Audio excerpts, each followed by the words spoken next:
महाराष्ट्रात गोसेवा आयोगाने 3 ते 8 जून दरम्यान सर्व पशु विक्री बंद ठेवण्याचे आदेश दिले।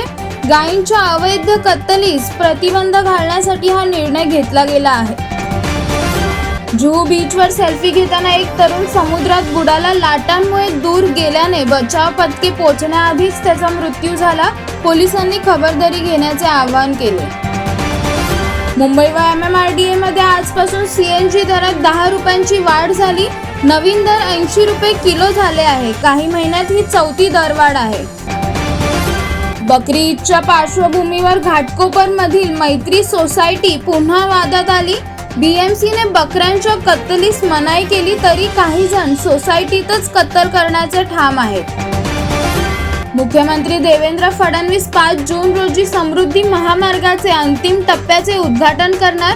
त्यामुळे मुंबई नागपूर प्रवास अधिक वेगवान व सोयीचा होणार आहे। मुंबईच्या काही भागात आज हलक्या सरी पडत आहेत। हवामान विभागाने उपनगरातही वारे व पावसाचा इशारा दिला। नागरिकांनी सावध राहावे असे आवाहन। BMCने 31 मे पर्यंत रस्त्यांचे काम पूर्ण केले नाही। त्यामुळे पावसाळ्यात मुंबईकरांना त्रास सहन करावा लागणार। अनेक भागातील रस्ते अद्याप खोदलेले आहेत। CSMT जवळील रुस्तम बिल्डिंगला आग लागली। बाटा शोरूम मध्ये मोठे नुकसान झाले। अग्निशमन दलाने 4 तासात आगीवर नियंत्रण मिळवले। सुदैवाने कोणतीही जीवितहानी झाली नाही।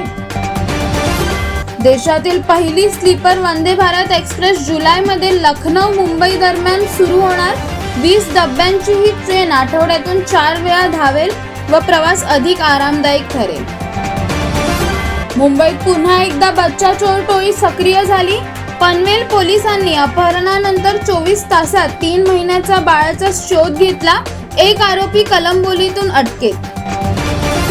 कमर्शियल LPG सिलेंडरच्या किमतीत 24 रुपयांची घट झाली। 19 किलोचे सिलेंडर आता 1674.50 रुपयांमध्ये मिळणार। मात्र घरगुती सिलेंडरचे दर पूर्वीप्रमाणेच आहेत। सोशल मीडियावर धार्मिक भावना दुखवल्याप्रकरणी शर्मिष्ठा पनोलीला अटक झाली। MIM नेते वारिस पठाण म्हणाले, नबीच्या शानमध्ये गुस्ताखी सहन केली जाणार नाही। राज्यात कोरोनाच्या रुग्णसंख्येत किंचित घट झाली आहे। गेल्या 24 तासात 68 नवीन रुग्ण सापडले। त्यापैकी 30 मुंबईतील आहेत। प्रशासन सतर्क आहे। मुसळधार पावसामुळे कांद्यांच्या शेतीचे मोठ्या प्रमाणात नुकसान झाल्यामुळे बाजारात पुरवठा कमी झाला। त्यामुळे कांद्यांच्या किमती लवकरच मोठ्या प्रमाणात वाढू शकतात। छत्रपती संभाजीनगरात एका आयुर्वेदिक डॉक्टरला उपचाराच्या बहाण्याने घरी बोलवून 78,000 रुपयांची जबरदस्तीने वसुली केली। चौघांविरुद्ध गुन्हा दाखल करण्यात आला आहे।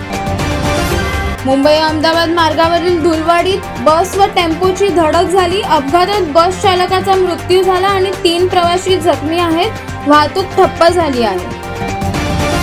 पुण्यातील स्थानिक निवडणुकापूर्वी मनसेला मोठा धक्का बसला। शरद पवार यांच्या उपस्थितीत 100 मनसे कार्यकर्ते राष्ट्रवादी काँग्रेसमध्ये दाखल झाले। यामुळे राजकीय समीकरण बदलणार। चेंबूरमध्ये पतीने पत्नीला शारीरिक संबंधास नकार दिल्याप्रकरणी जिवंत जाळले।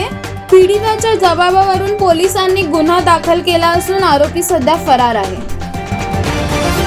मुख्यमंत्री फडणवीस आज कुंभमेळ्याच्या तयारीसाठी साधू महंतांसोबत बैठक घेणार। शाही स्नानाच्या तारखांवर चर्चा होऊन अधिकृत घोषणा होणार असण्याची शक्यता। मुंबई गोवा महामार्गावर मॅगीने भरलेल्या कंटेनरला आग लागली। अग्निशमन दलाने वेळीच आग विझवली। मोठा अपघात टळला असला तरी माल जाळून खाक झाले।